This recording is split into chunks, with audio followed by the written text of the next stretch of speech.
Is it your dream to travel the world with some of the top touring acts or sing regularly on national TV, all while using your musical gift and getting paid?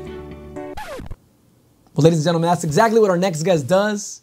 Please help me welcome Lavance Colley here on The Hustle.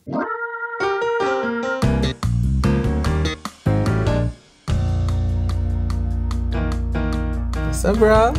What's up, man? How you doing? It's good to see you. I'm so excited you're here. I'm glad to see you too, man. And It's been too long. you're finally back in town. Yes. That's why we have you here, because you're finally back. Yeah. And who knows, maybe just for like a minute, right? No, I'm actually here. I plan on being here for the rest of the year. We'll see what happens. So to all the fellow hustlers that are watching and listening, you are, we can say this, you're one of the lead singers for PMJ, Post Modern Jukebox. Yes, I am. Which is the YouTube sensation. Yes, the YouTube hop sensation. That we take top 40 songs and we turn them into jazz songs. And yeah, I'm the MC of the whole show. There's 5 singers total, so I'm the MC plus one of the singers, and then a lot of the other singers are from like American Idol or The Voice or the X Factor. Like, it's just all over the place. Right, and right. We're always touring, always touring. But you've been touring like before that. I mean, you've been touring for a while. You were doing Universal Studios, right? If I'm not mistaken, you were doing that in like Japan. Yes, yep, you're right. I did Universal Studios. I lived in Japan for 4 years. I actually lived overseas for a total of 7 years before I officially moved back to Los Angeles in 2012. And so when I did that, I was did Universal Studios. I sang on cruise ships and all that good stuff. Right. And then last, I was the lead singer of a band. And that's how I learned, that's how I got like my repertoire of cover songs up, because I would sing at these 5-star hotels, 4 sets a night, 6 days a week. And whoo, that was tough on my voice. But you know what? Guess what? We moved on. We're here now. Hey, we're here. Now he's on the set of The Hustle. Yes. And not just that, he went from singing at hotels to then getting a video with PMJ that hit 5 million views. And that's Halo by Beyonce. Yes. How do you prepare for a PMJ song like that? Do you come in already like, I have to make it my own? Because the song is such a big hit, right? Well, first of all, I get a couple of songs that I think I would actually even sound good on. I'll have a list of songs that I might want to do. He'll have a list of songs that he might want me to do. And we kind of just literally sing through all of the songs. And whatever songs we feel are the best fit for my voice, we'll do it. So you guys are at Scott Bradley's house. You guys are about to shoot another video, let's say. Is everyone recording live? Is everyone doing separate tracks? How does that work? Yeah, it's 100% live. It's live to the point where it's almost detrimental. And I know that sounds strange, but we don't have any like in-ears or anything. And because we're recording live, there's no monitors on the so the ground. You can't hear so you can't yourself. really hear yourself. Wow. So the whole band is behind you playing kind of loud, and you're trying to like sing live and be on pitch. It's a little nerve-wracking, so then you got to look back and be like, oh my God, was I pitchy, or did I sing that right? Because I really couldn't hear myself. Honestly, I would actually like to use in-ear monitors next time, Scott. I'm just putting that out there. You know, all the guests that come, they come and share their knowledge and their expertise. You are the touring guests. Is it really as grand as it sounds? It is and it isn't. It's a combination of both. Sometimes, give me the is. Is it always a party? I know a lot of people think that when you're on tour, it's just like off the stage and you're just partying and you get in the bus and you're partying, you go to a hotel, there's an after party. Is it really like that? On the Post Modern Jukebox tours, no. But it can be. It all depends on what artist you perform with. But Post Modern Jukebox, there's 5 singers, so we're all like trying to protect our voice. We're all trying to conserve, and we have long schedule. Like, we'll have like 4, 5, 6, 7, maybe even 8 shows in a row. That's unheard of on tour. Usually people have 3 shows or 2 shows in a day off. And then a day. Yeah, so it's not like that. So we have to really save our voices. Mind you, we'll get on the tour bus and we'll just like play cards or like chill or have a few drinks or whatever. But it's different than like touring for Drake or touring for Rihanna or touring for Nakamura. You know, like all those people. It's a completely different world. Right. So, but for I mean, we do party every now and then. Don't get it twisted. With 15 people on a bus. It will get lit. It will get lit. It will get lit. And it's great. And then, you know, I would say the isn't part about it is that you have to share a tour bus with like 15 people. Right. Yes. Right. So everyone thinks, right. So the reason why we do this is people might have this misconception that you're on like a private jet and that you're touring in limos. I mean, the reality is most people aren't on a private jet. But I mean, that's when you're performing for like the top. And then that's if you're lucky. You know what I'm saying? Yeah. But and the artist is in the jet. Yeah. The band is probably in the bus, right? It might be a nice bus. Right. They're in the bus though. But yeah, so like touring is hard, man. I mean, it's just simple things like just trying to find time to work out depending on what kind of tour you do. You know, our tour, we have, like I said, we have 15 people on the bus. You know, sometimes you have to shower at the venue. Sometimes you don't get hotel rooms every single day. You usually get hotel rooms on your day off. You know what I'm saying? The hustle. You know? Yeah. You have to share hotel rooms. You know, so when you're on tour with somebody for 2, 3, 4 months, you know, it gets a little annoying. People start getting your back nerves. off a little bit. Yeah, back off a little bit. Yeah. Can we talk a little bit about, and me and you have had this conversation, the downside of being out of town because you're touring? What happens, you know, we both live in LA. Yeah. And there's opportunity here. Yes. And you are what I call an in-demand singer.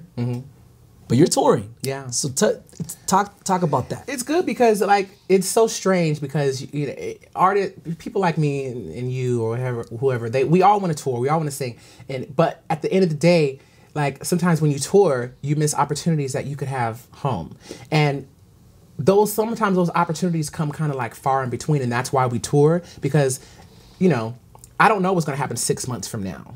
It can be tough because you want to do work at home, but sometimes certain people can't make as much money at home as they can on the road. And then if you keep being out of town, they eventually stop calling you. Yeah. You know, and so luckily that hasn't really happened to me yet. Hopefully I'll get called again for those things. Right. But yeah, it can suck. It could be like, man, finally when you're home, people been calling you all this time when you're on tour for months. And then when you get home and you ain't nobody calling you. So then you feel like, now I gotta go back on tour. So it's like this cycle of touring. Right. You know? Just the simple things of sleeping in your own bed. Right. Or just being able to go to the gym regularly. Like I just want to be real. I gained a few pounds. Of course, traveling, I'm sure, yeah. You know, and so you don't have a regular routine. Every day you wake up and you're in another, you know, you're state. eating whatever you can. Eating whatever you can, whenever you can. Right. And so luckily this last tour we were a very health conscious group of people. So we tried to work out together. We tried to eat healthy. We had our after show food included like chicken salads. You know, it was just like we're trying to. I'm not trying to be on that tour. Yeah, I got you. I'm not. Yeah. While me and Lavance work on some vocal runs, here's another production tip from John Kubis. We'll be back in just a minute.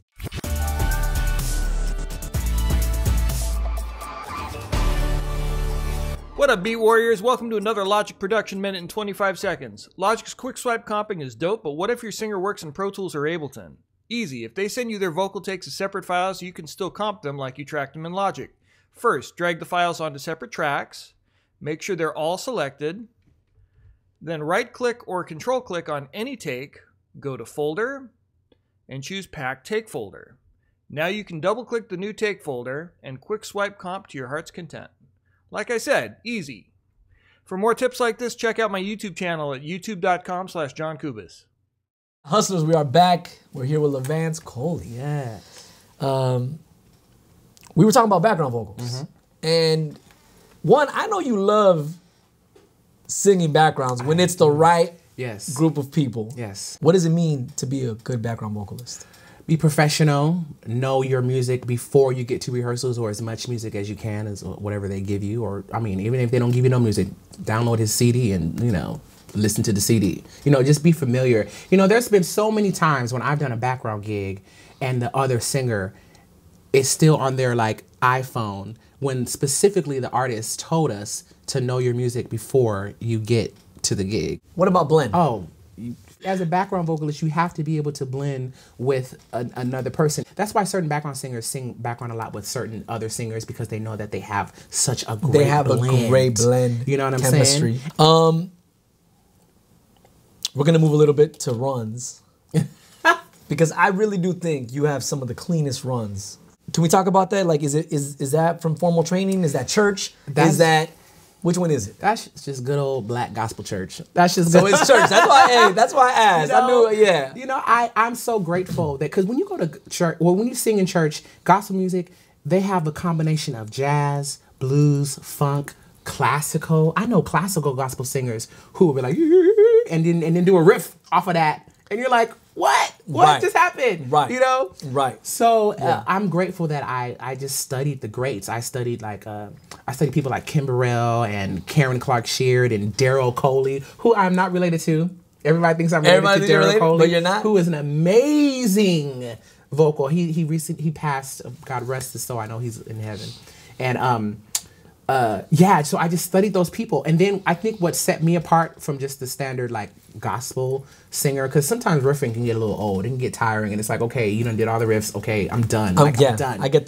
You know, what helped me become more of a broad singer without necessarily always having to riff all the time as well is when I started getting into musical theater and learning and just seeing that there was a whole other world with people who are killing these songs. And not one riff. And not one single riff. And it's amazing. And it's on Broadway. Yeah, you know what I'm saying? Yeah, absolutely. And so it's just like, just know your voice. That's the hardest part about being an artist that's the hardest part about being in the entertainment industry, is finding who you are and what your place is in this industry. Right. Vocally and professionally. Right. And so once you find that, the sky's the limit, you know? I love that. Let's talk about vocal health and remedies. I know you have some good ones. Yeah. Manuka honey, a My Pure Mist steamer or a nebulizer, vocal rest. When I'm on tour with PMJ, we have our days off. I'm going in my hotel room and I don't speak for that entire day unless I'm ordering some room service, like one cheeseburger or something. And that's it. I'm like done. I'm sitting home, I'm watching TV, and I am shutting it down, because that is the best thing. Usually vocal injuries or vocal whatever comes from, of course, improper technique and also overexertion of your vocal cords. Right. And if you just take 1 or 2 days to just be absolutely quiet, you will hear a huge difference in your vocal. Is there something remedy-wise that's a myth? You know, a lot of people like drink and smoke before they sing. And I'm all for it. If you can do that, you go on ahead and live your best life. But I can't do that. Like, I could either do that after I sing, but not before. Like, cause I know people who would just drink like shots and shots and shots before they go on stage. And for me, it just dries out my throat. It really does. And so when I see people do that, I'm like, more power to you. And maybe they can do it now, but but years later, it's going to start taking its toll. Because people don't realize your voice, it's a muscle, and it only lasts for so long.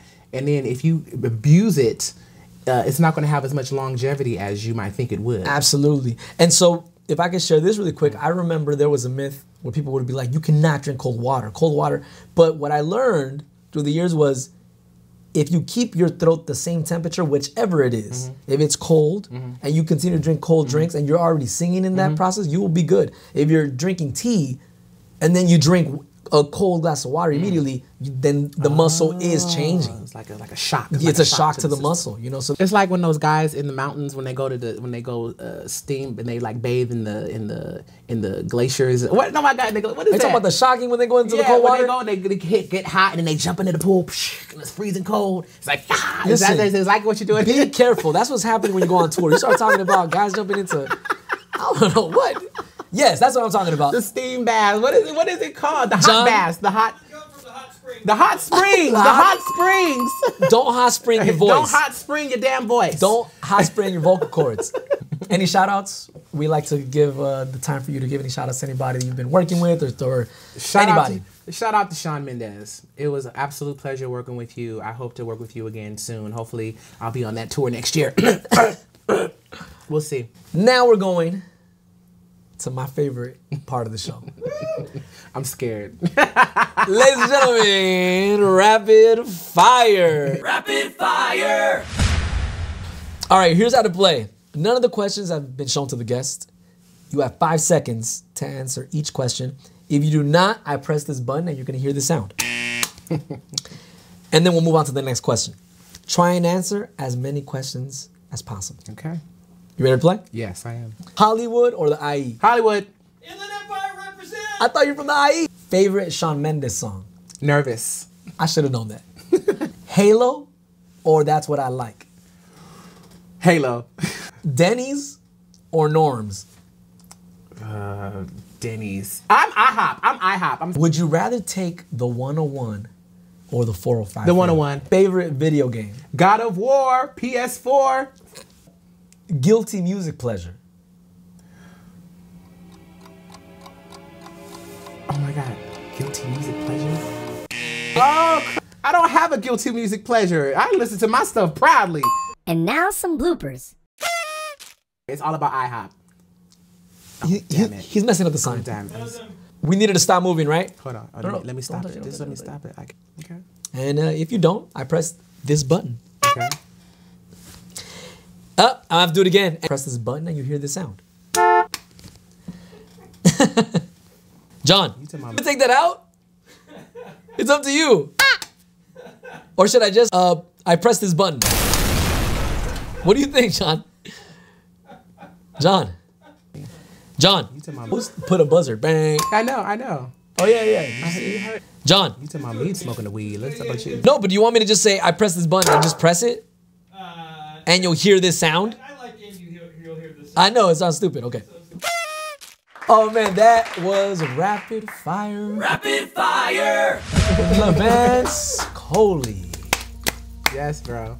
Thank you so much for being on the show. Thank you for having me, man. So for everybody that's out there that I'm sure you guys are going to want to check out his stuff, you guys can go to his website, lavancecolley.com. You guys can go to all his social media platforms. You guys can find him at Lavance Colley, and you guys are going to see all that information down there. Right now, though, we're going to say goodbye, but you have a new single that's out, right? Yes, I do. And everyone's going to get a sneak peek of that. The single is called Caught Up. It was written by me and a guy named Cat Lewis. Hope you guys enjoyed. It's on iTunes, all the music social media. So just go on ahead and download it, and you'll love it. I hope you like it, and I'll see you on the flip side.